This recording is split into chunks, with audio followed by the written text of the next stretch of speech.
size of the building, which is the square area, operating hours, how many people are in the building, and where are you located. These simple pieces of information really help determine and give insights from that data.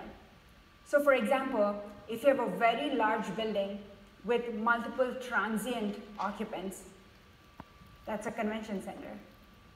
If you have a very large building with people regularly throughout the week, that could be a shopping complex. If you have a building that runs 40 hours or 60 hours a week, that's an office building.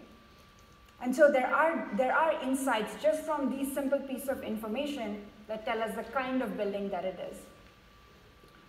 Next, you provide easily available data that you might already have. How many of you track energy and water for your own assets or portfolio? Almost every building has this piece of information. It's very easy to get started. You're looking at 12 consecutive months of data that can be entered into R. And there's many ways to do that. Portfolio manager, an Excel template, a building automation system, or just typing it directly into the interface. The other pieces of information, waste, transportation, and human experience, can also be simplified and perhaps easily collected. For example, with waste, we're looking at least one waste analysis in the year. How many of you have conducted a waste audit previously? Awesome. So we're looking for the quantity of waste generated and the quantity of waste diverted. So the big question, how does this data become a score? When you provide us with these pieces of information, it goes into the ARC platform as the data input. It then gets compared with similar projects within the platform. And then you get a score depending on where you are, across the board, across the globe. The global piece is really critical. And the performance score really determines where you stand.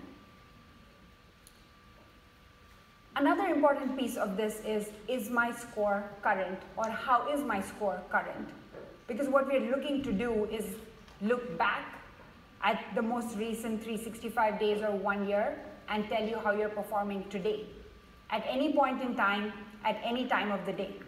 So that's how current your score is.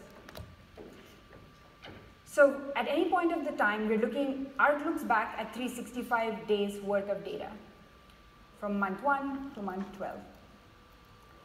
So you might provide energy data across those 12 months, water data, conduct a waste audit, conduct a survey that collects transportation and human experience, and conduct an air quality evaluation for CO2 and TVOC. What you're seeing on the screen is the ideal situation where all the information is collected in the same 12-month period. How many of you have seen your score go to 0 on one day for waste or transportation? It's because the data was out of date, right? It was older than it was 365. For example, if I conducted the transportation survey in October of last year, today it would not be current and my score would be 0.